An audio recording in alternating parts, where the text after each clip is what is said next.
Hi friends, welcome back to my daily cooking vlog. ಇವತ್ತೊಂದು sweet recipe ತೋರಿಸ್ತೀನಿ. ಇದು Kerala side ಜಾಸ್ತಿ ಮಾಡ್ತಾರೆ. ಇದ್ರ ಹೆಸರು ಪುಡ್ಡು ಅಂತ ಅಂದ್ಬಿಟ್ಟು ತುಂಬ ಟೇಸ್ಟಿಯಾಗಿ ಚೆನ್ನಾಗಿರುತ್ತೆ. ಮಾಡೋದು ತುಂಬ ಈಸಿ ಇದೆ. ಒಂದು ಸತಿ ಟ್ರೈ ಮಾಡಿ, ತುಂಬ ಚೆನ್ನಾಗಿರುತ್ತೆ. ಒಂದು ಈವ್ನಿಂಗ್ ಸ್ನ್ಯಾಕ್ಸ್ ಅಂತನಾರು ಹೇಳ್ಬೋದು, ಇಲ್ಲ ಬೆಳಗ್ಗೆ ಬ್ರೇಕ್ಫಾಸ್ಟ್ಗೂ ತಿನ್ಬೋದು. ಬಟ್ ಜಾಸ್ತಿ ತಿನ್ನೋದಕ್ಕಾಗಲ್ಲ, ಸ್ವೀಟ್ ಆಗಿರೋದ್ರಿಂದ. ಮೊದಲನೇದಾಗಿ ಅಕ್ಕಿ ತೊಗೊಂಡು ಒಂದು 2-3 ಸತಿ ಚೆನ್ನಾಗಿ ತೊಳೆದು, ದೋಸೆ ಅಕ್ಕಿ ಬರುತ್ತಲ್ಲ ಅದನ್ನು ಒಂದು 2-3 ಸತಿ ತೊಳೆದ್ಬಿಟ್ಟು ಚೆನ್ನಾಗಿ ನೆನೆ ಹಾಕಿ ಇಟ್ಕೊಂಡಿದ್ದೀನಿ. ಒಂದು 3 to 4 hours ನೆಂದರೆ ಸಾಕು. ನೆಂದಾದಮೇಲೆ ಒಂದು ಕಿಚನ್ ಟವಲ್ ತೊಗೊಂಡು ಅದ್ರ ಮೇಲೆ ಈ ಥರ ಹಿಂಗೆ ತೆಳ್ಳಗೆ ಹಿಂಗೆ ಹರಡಿ ಹಾರೋದಕ್ಕೆ ಬಿಡಬೇಕು. ಒಂದು 4 hours ಹಾರಿದ್ರೆ ಸಾಕು. ಒಂದು 4 hours ಹಾರಿ ಚೆನ್ನಾಗಿ ಅದರಲ್ಲಿರೋ ನೀರೆಲ್ಲ ಫುಲ್ಲು ಡ್ರೈ ಆಗಿರಬೇಕು. ಡ್ರೈ ಆಗಿ ಅದು ನೀರೇನೂ ಇರಬಾರ್ದು ಒಟ್ಟಿನಲ್ಲಿ. ಅಂದರೆ ಸ್ವಲ್ಪ ಅಕ್ಕಿ ಮೆತ್ತಗೆ ಇರುತ್ತೆ, ಬಟ್ ಆದರೂ ನೀರೇನೂ ಇರಬಾರ್ದು. ನೋಡಿ, ಇಷ್ಟು ಡ್ರೈ ಆಗಿದ್ರೆ ಸಾಕು.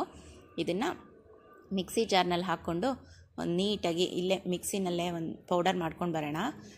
ತೀರ ನೈಸಿಗೆ ರುಬ್ಬೇಡಿ. ನೈಸಿಗೆ ರುಬ್ಬಿದ್ರೆ ಹಿಟ್ಟಿಟ್ಟು ಥರ ಆಗಿಬಿಡುತ್ತೆ. ಸ್ವಲ್ಪ ರವೆ ಥರ ಇದ್ದರೆ ಸಾಕು. ನೋಡಿ, ಇಷ್ಟಾದರೆ ಸಾಕು. ನೋಡಿ, ಇದನ್ನು ಒಂದು ಸತಿ ಜಾಲರಿ ಇಟ್ಕೊಳ್ಳೋಣ. ದಪ್ಪ ಏನಾರ ಇತ್ತು ಅಂದರೆ ಬಂದುಬಿಡುತ್ತೆ ಅವಾಗ. ನೋಡಿ, ನನಗಿಷ್ಟೇ ಸಿಕ್ಕಿದ್ದು ದಪ್ಪದು. ಇಷ್ಟು ಬಂದಿದೆ ನೋಡಿ. ಇಷ್ಟಾದರೆ ಸಾಕು. ಇದಕ್ಕೆ ಒಂದೇ ಒಂದು ಚಿಟಿಕೆಯಷ್ಟು ಉಪ್ಪು ಹಾಕ್ಕೊಂಡು ಸ್ವಲ್ಪ ಲೈಟಾಗಿ ಚೂರೇ ನೀರು ಹಾಕ್ಕೋಬೇಕು. ಜಾಸ್ತಿ ನೀರು ಹಾಕ್ಕೊಳ್ಬೇಡಿ. ಇದು ಹಿಂಗೆ ಉಂಡೆ ಕಟ್ಟಿದ್ರೆ ಹಿಂಗೆ ಉಂಡೆ ಹಿಡಿಬೇಕು. ಈ ಥರ ನೋಡಿ, ಈ ಥರ ಹಿಡಿದ್ರೆ ಸಾಕು. ಆ ಥರ ಬರೋಷ್ಟು ನೀರು ಹಾಕಿದ್ರೆ ಸಾಕು. ಇನ್ನೊಂದು ಸ್ವಲ್ಪ ನೀರು ಹಾಕೋಣ. ತೀರಾ ಉದ್ರುದ್ರಾಗಿದೆ. ಇದನ್ನ ಹಬೆಯಲ್ಲಿ ಬೇಯಿಸ್ಕೊಳ್ಬೇಕು. ನೋಡಿ, ಇಷ್ಟಾದರೆ ಸಾಕು.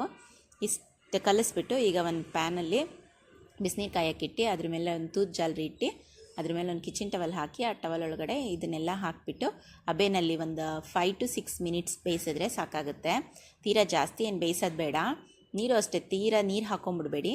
ಸ್ವಲ್ಪ ಹಾಕ್ಕೊಂಡ್ರೆ ಸಾಕು. ಇದು ಬೆಂದಾದಮೇಲೆ ಸ್ವಲ್ಪ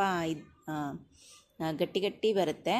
ಅದನ್ನು ಕೈಯಲ್ಲೇ ಹಿಂಗೆ ಪುಡಿ ಮಾಡಿದ್ರೆ ಪುಡಿ ಆಗುತ್ತೆ. ಆ ಥರ ನೋಡಿ, ಈ ಥರ ಪೌಡರ್ ಮಾಡಿಕೊಂಡು ನೀಟಾಗಿ ಇದನ್ನ ಟವಲ್ನ ಕ್ಲೋಸ್ ಮಾಡಿಬಿಟ್ಟು ಒಂದು ಲಿಡ್ನ ಮೇಲಿಟ್ಟು ಒಂದು 5 to 6 minutes ಹಬೆನಲ್ಲಿ ಇಡ್ಲಿ ಬೇಯಿಸ್ತೀವಲ್ಲ, ಇಡ್ಲಿ ಪಾತ್ರೆಯಲ್ಲಿ ಆ ಥರ ಬೇಯಿಸ್ತಾ ಇದ್ದೀನಿ.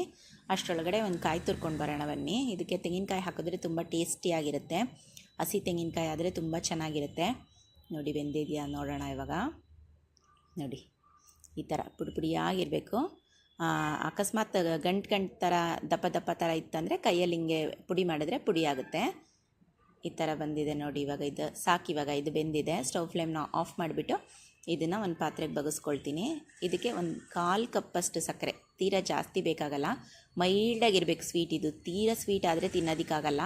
ಮೈಲ್ಡಾಗಿದ್ದರೆ ತಿನ್ನೋಕ್ಕೆ ಚೆನ್ನಾಗಿರುತ್ತೆ. ನೋಡಿ, ಈ ಥರ ಸ್ಪೂನ್ಕಿನ್ನ ಕೈಯಲ್ಲೇ ಮಾಡಿಕೊಂಡ್ರೆ ಚೆನ್ನಾಗಾಗುತ್ತೆ. ಆಗಲೇ ಕಾಯಿ ತುರಿದಿಟ್ಕೊಂಡಿದ್ವಲ್ಲ, ಅದನ್ನು ಹಾಕ್ಕೊಂಡು ಮಿಕ್ಸ್ ಮಾಡಿಕೊಂಡ್ರೆ ಪುಡ್ಡು ready. Thank you for watching.